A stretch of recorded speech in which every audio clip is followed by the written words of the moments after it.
Sa ngalan samahan ug sa Anak ug sa Espiritu Santo. Amen. Ang Ginoo mana kaninyo. Manausab kanimo.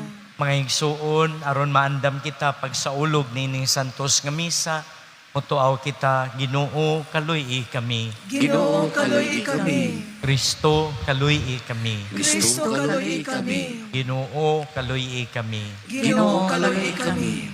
Kaluy anon ta kita sa Dios nga makagagahom sa tanan. Pasayloon sa atong mga sala, dadunon ta kita niya ngadto sa kinabuhing dayon. Amen. Magampo kita. O Ginoo, kaluy iyang imong katawhan, og dugangi kanamo ang imong gasa sa pagtuo, paglaom ug paghigugma. Ug himoa kaming makanunayon sa pag-alagad kanimo. Pinaagi sa among Ginoong Hesukristo imong anak, nga buhi ug hari uban kanimo ug sa Espiritu Santo, Dios hangtod sa kahangturan. Amen.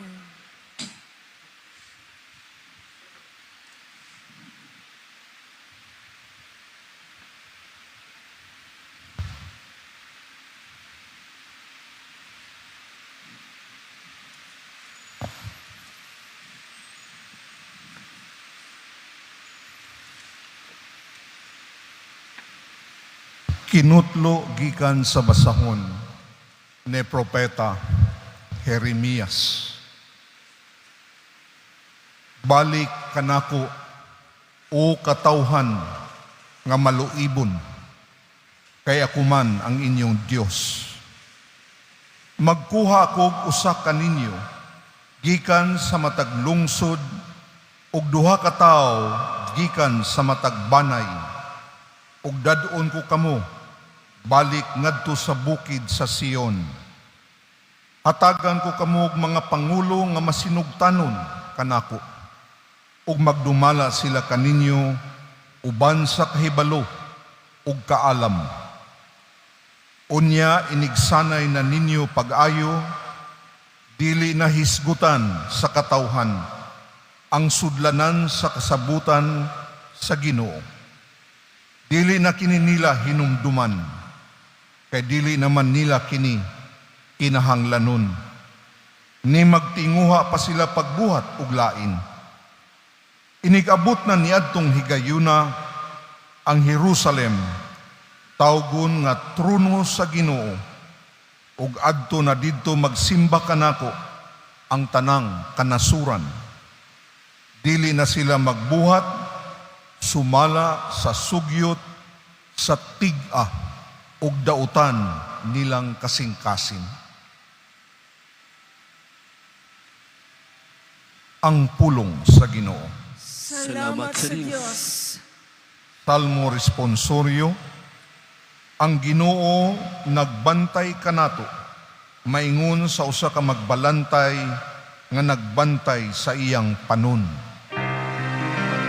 Ang Ginoo nagbantay kanato, maingon sa usa ka magbalantay nga nagbantay sa iyang panon. Pamatia ang pulong sa Ginoo, o mga nasod. Isangyaw kini sa lagyo nga mga yuta ug ingna.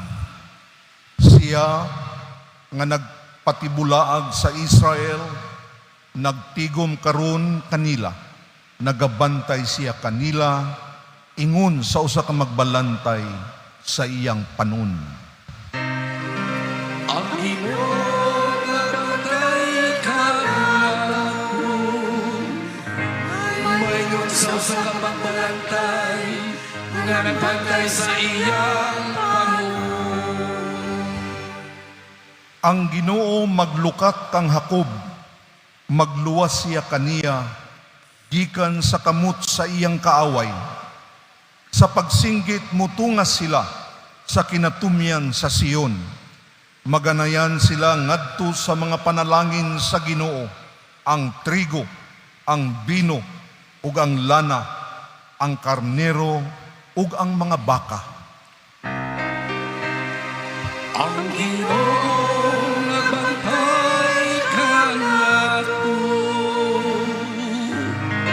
maingon sa usa ka magbalantay nga nagbantay sa iyang panon.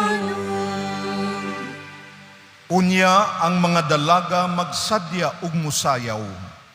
Ang mga batan-on nga mga lalaki ug usab ang mga tigulang.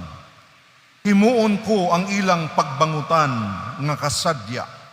Lipayon ko ug hupayon ko sila human sa ilang mga kasubo. Ang Ginoo bantay ka nato.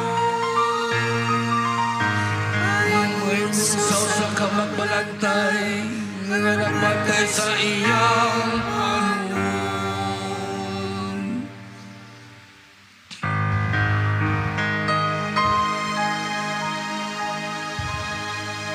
Hallelujah, hallelujah.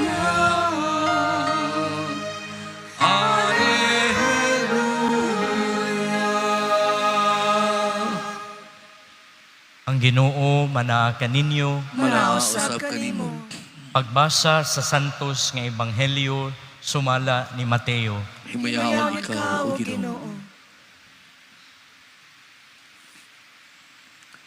Si Jesus mingon sa iyang mga tinun-an, busa pamati kamo ug sabtan ninyo ang kahulugan sa sambingay mahitungod sa magpupugas. Kadtong nakadungog sa mensahe mahitungod sa gingharian, apan wala makasabot niini, mao kadtong mga binhi nga nahulog didto sa agianan. Miabot ang yawa o gisakmit ang gipugas didto kanila. Ang binhi nga nahulog sa yutang batoon, mao ang mga tao nga malipayong midawat sa mensahe pagkadungog nila niini, apan dili kini makagamot diha kanila. Busa dili sila mulahutay. Sa pag-abot sa mga kalisdanan ug paglutos tungod sa mensahe, muundang sila dayon. Ug ang binhi nga nahulog sa dapit sa mga sampinit, mao ang tao nga nakadungog sa mensahe, apan ang kalisdanan ug kabalakan niining kinabuhia ug ang gugma alang sa bahandi, mulumos sa mensahe ug dili sila makabunga. Ang binhi nga napugas sa maayong yuta, mao kadtong mga tao nga nakadungog ug nakasabot sa mensahe, namunga sila, may namungag taggatos, ang uban namungag tagkanuman, ang uban tagkatluan. Pangigsuon ang ebanghelyo sa Ginoo. Dayon ikaw, O Kristo. Unsa kahay mensahe nga atong mabitbit gikan sa atong ebanghelyo karong adlaw?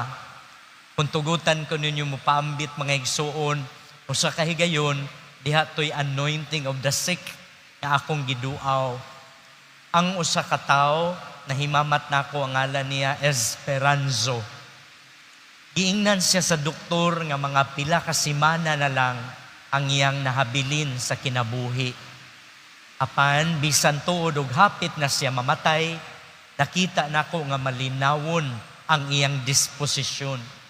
Pag humanog sa ulog namo sa sakramento, ako gyud siyang giingnan, Sir, dalaygon kaayo ang imong disposisyon. Unsay imong sekreto? Mitubag siya sa pagingon, Padre, sa gamay pa ko, diha ko nagtubo sa mga madre, kanang naa diha sa eskwelahan, ug na matuto ko sa Kristohanong pagtuo.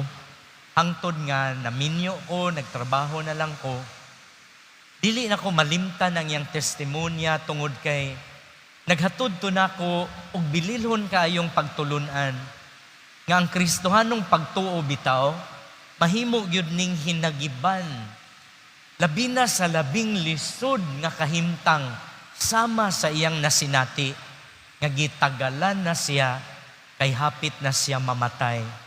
Apan wala siya na bitter, wala siya napuno sa kahadlok, nagpabilin siyang malinawon. Ako tong gi-share kaninyo tungod kay sa atong ebanghelyo karong adlaw, gipakahisama ni Jesus ang pulong sa Dios sa tanaman, sa liso nga gipugas.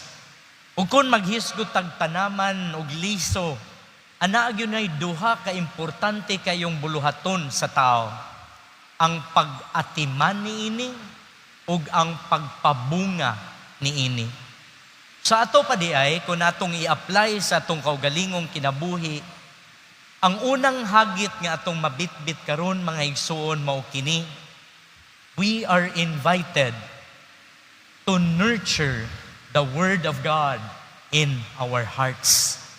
Sama sa usa ka tanom, kinahanglan kining bubuan, hatagan og fertilizer, hatagan sa atong paghigugma og pag-atiman. The Word of God needs to be nurtured in our hearts. And this is exactly what we are doing right now. At the end of a laborious day, we come to the Eucharist so that we can listen to the Word of God, so that He can strengthen His life of His Spirit within us. Patubuon at timanon, aron nga kini mabungahon. Ug mao ni ikaduha og katapusang hagit nga atong mabitbit karon. Gidapit usab kita ni Jesus sa sambingay nga iyang gisaysay to make the Word of God bear fruit sa atong kinabuhi. Ang uban namungag tagkanuman, tagkatluan ug taggatos. Kung atong i-apply sa atong kinabuhi, gidasig di ay kita to let the Word of God continue to inspire us to do the good things we do every day for God's greater glory. To continue on our sacrifices for the sake of our families and our community. May the Word of God be the fundamental principle that informs all our actions aimed at strengthening the life of love that we cultivate in our communities and in our families.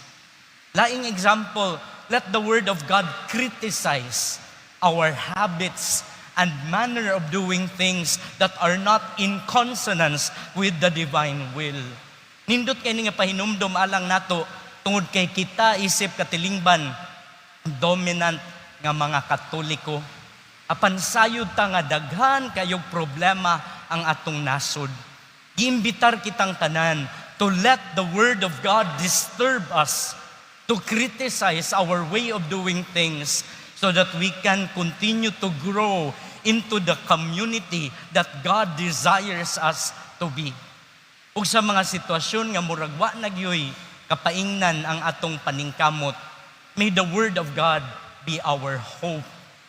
Sama sa nahitabo ni Esperanzo. Kitang mga Kristohanon, dili gyud mo surrender, ni mo give up. Because the Word of God, Jesus the Lord, is the hope who does not disappoint. Bahalag pait kayo usahay kay gamay lang nga ulan, maglunop dayon atong kadalanan. We do not give up on our community. Bahalag na ay panaglali sa pamilya, we do not give up on our family. Because for us, hope is the stable foundation on which we build our lives. That is the fruit of the Word of God nga gipadayon sa atong kasing-kasing. Mao nga sa atong pagpadayon ning Santos nga misa, unta alimahan sa Dios ang maong tanaman sa iyang pulong dinhi sa atong kasing-kasing. Because every single day of our spiritual journey, we allow the Word of God to be nurtured and to bear fruit abundantly. Manindog palihog, katilingbanong pag-ampo atong tubag, Ginoo, pamatia kami. Ginoo, pamatia kami.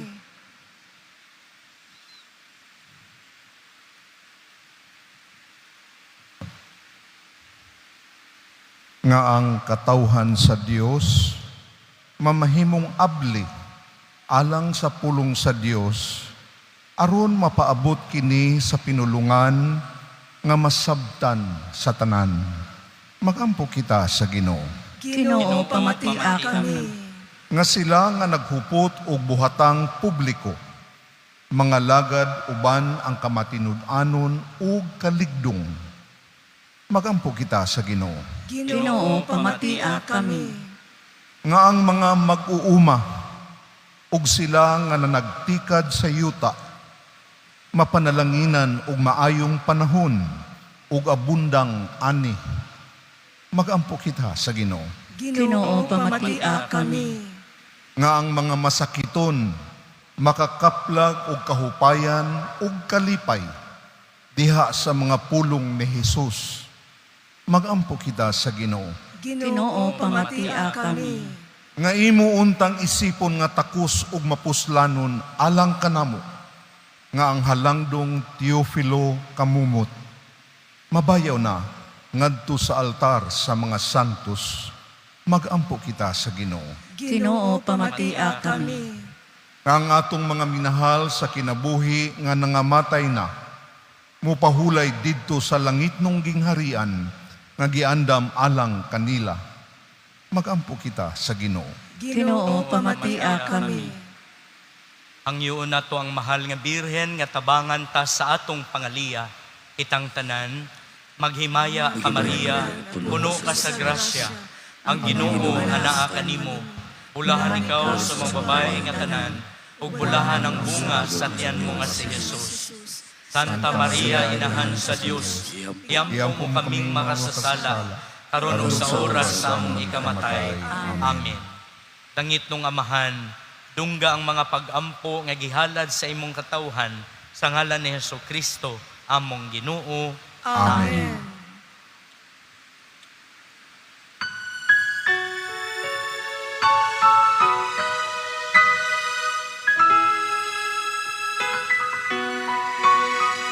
Pagdayon ka rin Diyos, amahang langit nun, mingasalan mo, mga masalay po, ang palubilo, na usana, inamasa sa tao. Ang palubilo naabot sa'yo ka, inamasa sa tao.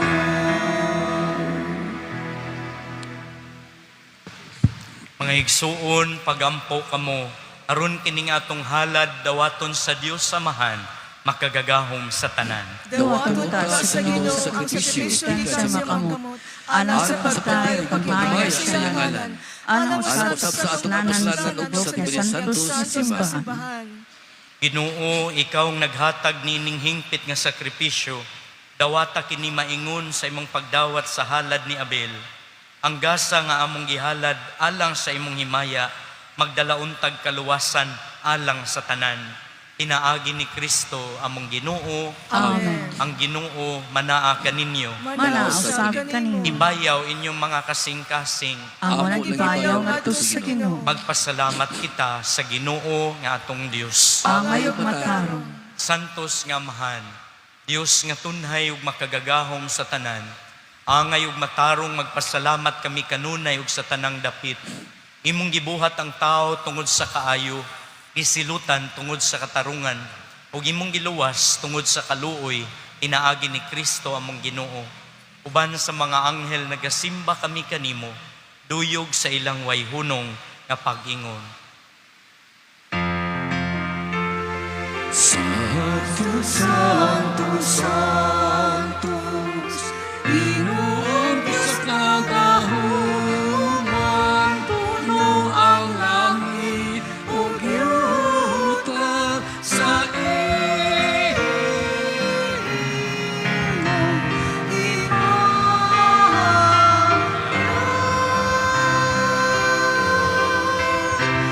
Hosana, Hosana, Hosana, Hosana sa kahitasan. Santos, gayud ikaw, Ginoo, tuburan sa tanang kasantos, ipadala ang imong espiritu aron pagsantos nining mga gasa, aron mahimo kini alang kanamo, nga lawas ug dugo ni Jesucristo among Ginoo. Sa pagpasakit sa iyang kaugalingon, mikuha siya og pan. Mipasalamat kanimo. Mipikas ug mihatag niini ngadto sa iyang mga tinun-an ug miingon. Dawata kini ninyo nga tanan ug kan-a. Kay kini mao ang akong lawas nga itugyan alang kaninyo.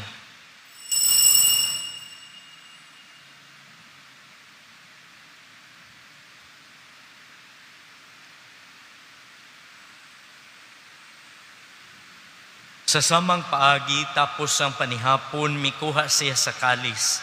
Mipasalamat kanimo pag-usab. Mihatag niini ngadto sa iyang mga tinun-an ug miingon. Dawata kini ug panginom kamo nga tanan gikan niini. Kay kini mao ang kalis sa akong dugo. Sa bag-og tunhay nga kasabutan. Ang dugo nga iula alang kaninyo ug alang sa tanang mga tao aron ang mga sala mapasaylo.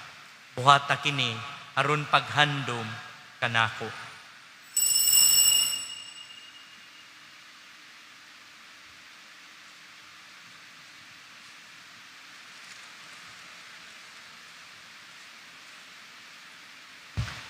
Ini ang misteryo sa pagtuo.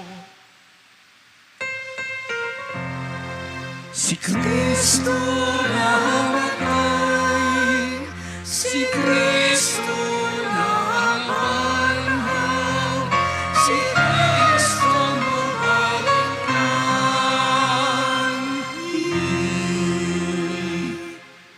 Aron paghandom sa kamatayon o pagkabanhaw ni Jesucristo, naghalad kami kanimo Amahan, nining pan sa kinabuhi ug kalis sa kaluwasan.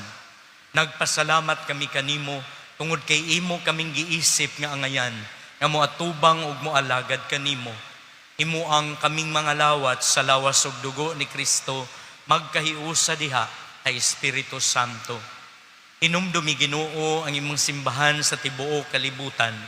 Imo ang mahingpit kami diha sa gugma, uban ni Leo among Santo Papa, ni Alberto among Obispo, ug sa tanang mga pari.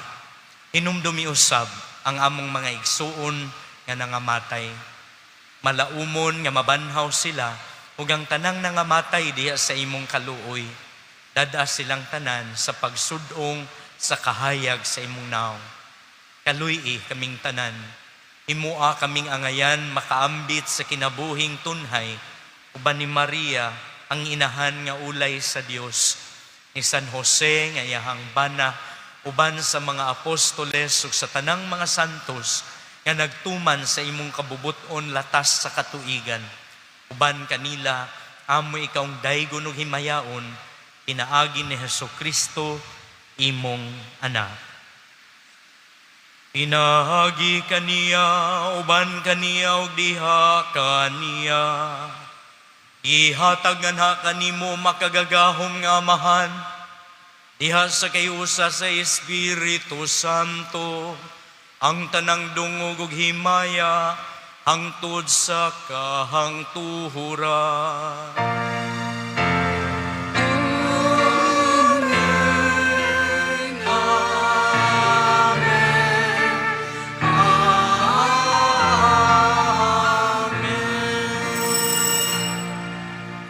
Ang igsuon, maghiusa kita pag-awit sa Amahan namo.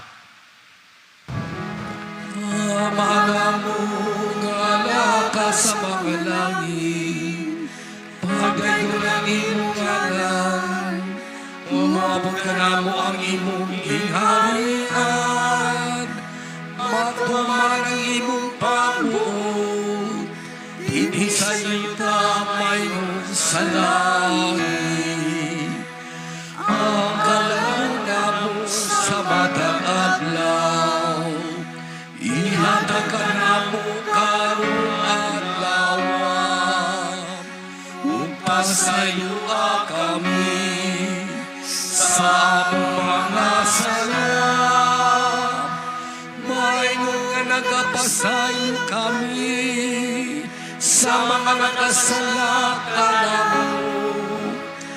Dili mo kami tungyan sa pasulay, inanuan sa kami sa dautan.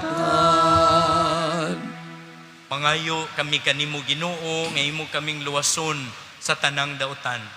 Hatagi kami sa kalinaw nining panahuna, aron tinabangan sa imong kaluoy, mahalikay kami kanunay sa sala, ug mahilayo sa tanang kasamok, samtang nagpaabot kaming malaumon sa pagbalik ni Hesukristo, among manunubos. Kay imo man ang ginharian ang gahom ng himaya hangtod sa kahangturan. Ginoong Hesukristo, nagingon ka sa imong mga apostoles, ang kalinaw ibilin ko kaninyo, akong kalinaw ihatag ko kaninyo. Ayaw tanawa ang among mga sala, kundili ang pagsalig sa imong simbahan. Ug sibo sa imong kabubuton, atagi kami sa imong kalinaw ug kahiusa, ikaw nga buhi ug hari, hangtod sa kahangturan. Amen. Ang kalinaw sa Ginoo sa kanunay manaa kaninyo.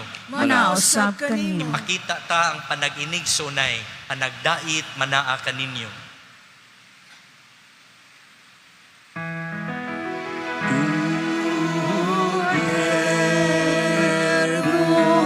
Sa Diyos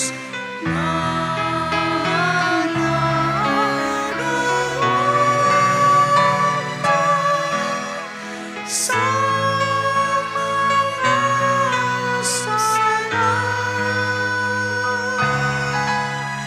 sa kalibutan. Kaluy kami,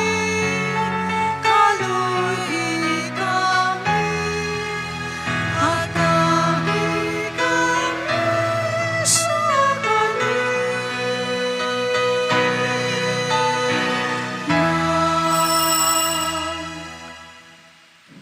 Mga igsuon, maukini ang kordero sa Dios nga nagwagtang sa mga sala sa kalibutan. Bulahan kitang gidapit sa panihapon sa Ginoo. Ginoo, dili ako angay nga mokalawat kanimo, apan ipamulong mo lamang ug mamaayo ako.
Magampo kita. Wamahan nga maluluyon kining mga misteryo maghatag unta kanamo og bag-ong kadasig. Ingon man magdala unta kanamo og bag-ong kinabuhi diha kanimo. Pinaagi ni Kristo among Ginoo.